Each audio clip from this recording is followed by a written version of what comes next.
Obviously, not the result you wanted on Saturday. What did you take away from that game? Well, we just didn't have a very good start to the game, and mentally we were off of it. Maybe a little bit of fatigued, which can be understandable. 2 games within 48 hours, as well as a 4-hour bus journey. But we don't want to really make excuses. Sometimes you just have to hold your hand up and say the opposition was a better team, and next time we'll try to improve and give a better performance. And you had a couple changes in your lineup. Do you feel like it was kind of a lack of experience of them playing together that was a factor to the slow start? Not really. In the end, we set up this team, and our sort of main focus is that players need the opportunity to play, and we have to test them in certain environments, and that's what this team is set up to do. And if players make mistakes or don't perform the best, then they just have to get better in training and wait for their opportunity to perform on that stage again. So, like I said, we're preaching a squad game. That's how clubs can improve, and we have to give players opportunities to see how they can perform. And consistency is a huge thing in football.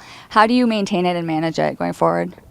Well, we wanted to try and build a bit of momentum, trying to put 2 results on the back to back, leading into this first home game. So, it's a mental sort of thing. It's trying to instill in the confidence within the players and keep encouraging them, even if they are making mistakes, so that they can improve. But our test for ourselves now is, can we put back-to-back results together, back-to-back performances, and then after that trying to improve and get 3 games in a row. But it's a work in progress.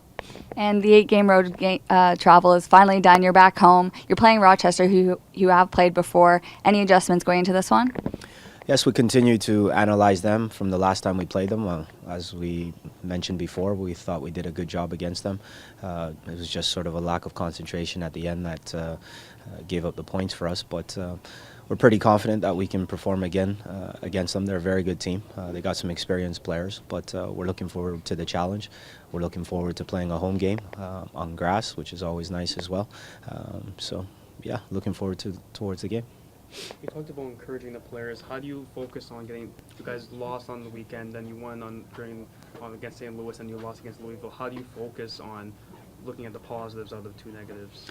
Well, definitely there's positives to take from the game. I mean, if you go on a two-game road trip within 48 hours, and suppose you get 2 draws, that's only 2 points. And the good thing about it is we won one of the games, so there's 3 points. We're already ahead of the curve, and going into Louisville was almost like a bonus game, if you will, if we could possibly take 3 points or get another point from that. So there's definitely a positive from that.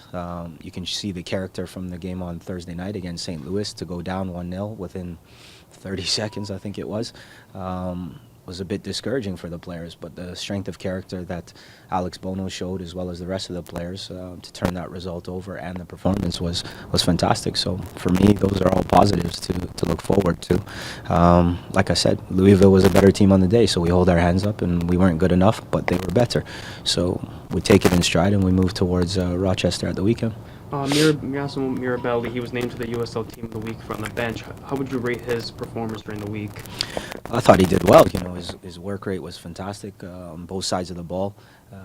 Strikers are paid to score goals, and he took his opportunity, as did Edwin Rivas. So I thought over the 2 games, obviously St. Louis was his better of the games. The second game he worked quite hard, but as a team we just let ourselves down. So, but fair play to him. I thought he did well. Are you going to give him more chances now with Hamilton most likely staying with the first team without the route? Yeah, it's as we approach every single game, the week can change in terms of players that are available to us. If the first team calls up a few players, then we deal with what we have. But his performance was quite good and of the standard that I expect of him. So moving forward, it's encouraging for him.